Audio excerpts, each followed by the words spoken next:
This is one of those secrets that I'm kind of can't believe I'm giving away. I've never seen anyone else do this. While there are tons of different types of gumbo, I'm showing you just a classic chicken and sausage gumbo, which if you've never made gumbo, this is just a perfect pot to start with. I just love it so much. First thing I do is get my chicken started. I'm using boneless, skinless chicken thighs because they withstand a longer cooking time without drying out. They won't get too shreddy and they have the most flavor. Season it however you want. I'm just going to do a little Cajun seasoning because this is also going to create a little broth that's going to flavor the gumbo.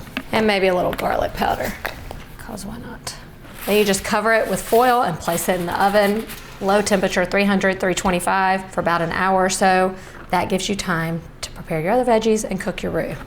This dish just makes you want to dance. Gumbo is my most requested recipe by my son. His birthday's around Mardi Gras, so he always asks for this for his birthday dinner. He gets it from his mama. I'll get to the sausage part in a minute, but first, the Holy Trinity. This is the base of almost all Cajun and Creole cooking. Onion, bell pepper, and celery. You can use whatever kind of onion you want. I like the white onion because it's the most flavorful to me. Whatever kind of bell pepper you want, but green is most classic in this dish. It's always safer to cut your bell pepper skin side down instead of like this, because this is a little slippery for your knife.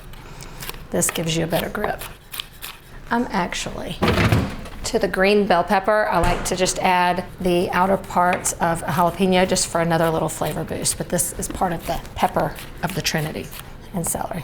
I like to always use some of the leafy piece of the celery because that's where all the flavor is. And then you know what this is? It's called the Pope. The Pope of the Holy Trinity is the garlic. For the garlic, I like to use a garlic press. One thing I don't love to do is chop garlic. Ain't nobody got time for that. It's good to have all of your prep done before you actually start the roux because you can't be walking away from that. Before I do my roux, I have to prep my sausage because my sausage is the base for my roux. This is one of those secrets that I'm kind of can't believe I'm giving away. I've never seen anyone else do this, so I like to think this is my trick. So I'm using andouille or andouille sausage. This is classic in a gumbo. It has so much flavor. I like to use one that is smoked. If you can't find this, just any kind of smoked sausage will do. I think smoked sausage has the best flavor. Let's make the magic happen. Get you a heavy bottomed pot to make your gumbo in because you don't want the roux to burn, and this is just the safest way to go. So the first thing I do is I render the fat out of the sausage, and that's gonna be the base flavor for my roux. So you wanna start that in a cold pan and then crank your heat on with just a little bit of oil to help, release some of that other fat. A roux is equal parts fat and flour. That fat can be a combination of things like this. It could just be oil and flour, it could be butter and flour, it could be bacon fat and flour. So sometimes I flavor it up with different things. If I've got any bacon grease laying around, I'll kind of mix that in. You can see the fat rendering out and the flavor base starting to create on the bottom. Another reason I love making gumbo, especially for a crowd, is that it's really an affordable way to feed a crowd because, we're talking sausage and chicken thighs. The rest is made with pantry staples. Come on. Now I'm just gonna drain the sausage out. You wanna leave as much fat in the pan as possible, and then the rest can just go on a paper towel lined plate because we won't need any excess fat later. And then you can just keep that refrigerated or set off to the side till later. Now for the roux.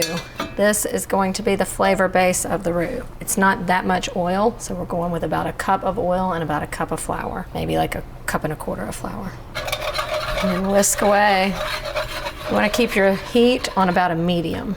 I always judge mine by consistency, so it ends up being about a cup of oil to about a cup and a quarter to a cup and a third of flour. You can already see how much flavor is in this roux versus just a plain roux. Where we are now is a light blonde roux.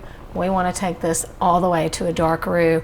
That's going to take about an hour, so I hope you don't have any plans. It takes that long because that's how long it takes for the flavor to develop the right way. If you cook it too fast, it's gonna taste burned and charred. You gotta keep your eye on it, stir it every so often, make sure your heat doesn't get too high.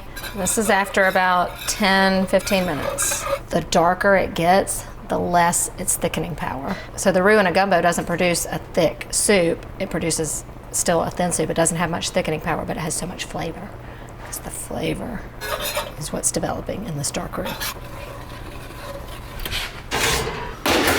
My chicken is done, and it also creates another secret ingredient. See what I mean? You get your cooked, flavorful chicken, and you get the liquid gold, which is gonna be our broth. We're finally getting into the brown stages, and once it gets to this point, it starts moving a lot faster. So this is when it's more important to kind of keep your eye on it.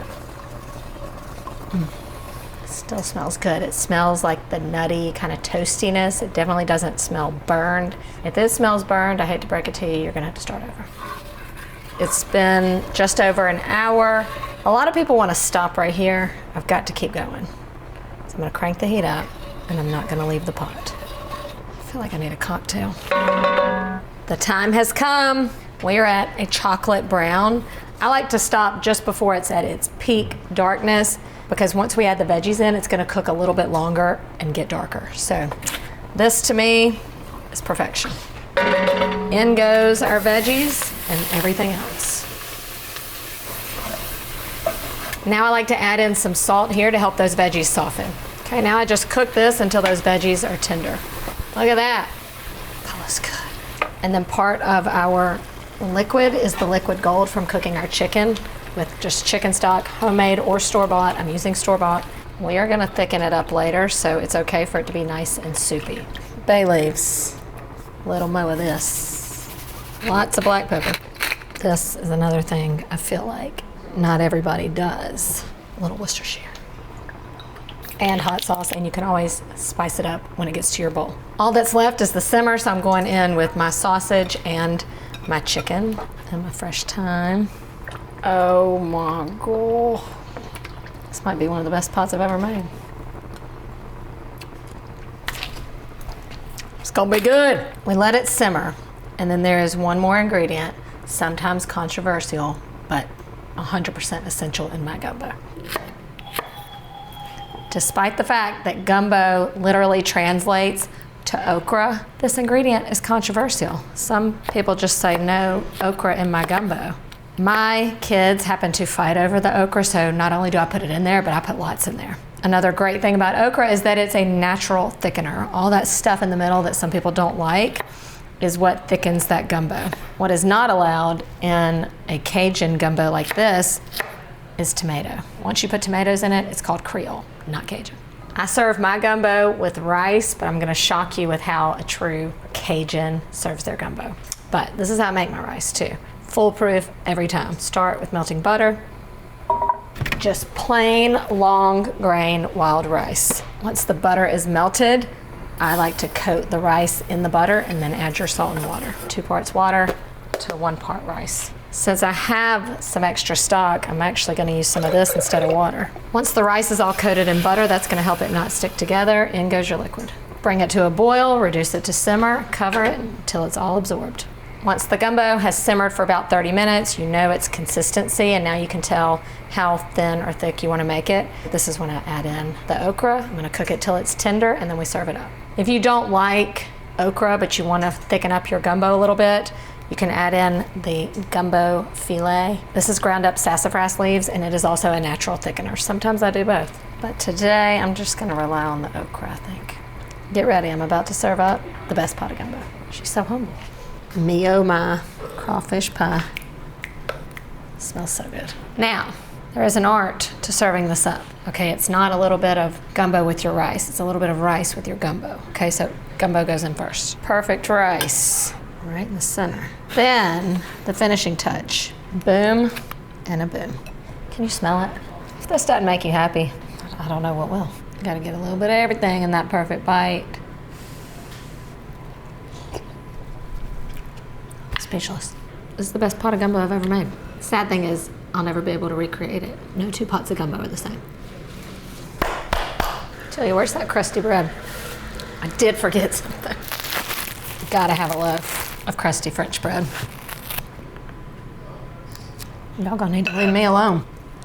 In my opinion, this is the best way to serve gumbo. However, my friend Elise from Metairie, Louisiana, she says you serve your gumbo with potato salad, cold potato salad. I think they put rice in it too. Wait.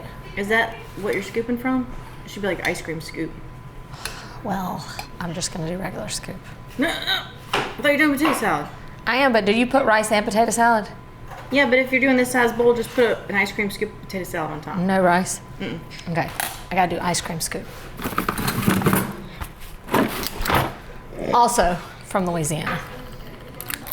I don't know how I feel about it. Let me see. Okay, I doubted it. I stand corrected.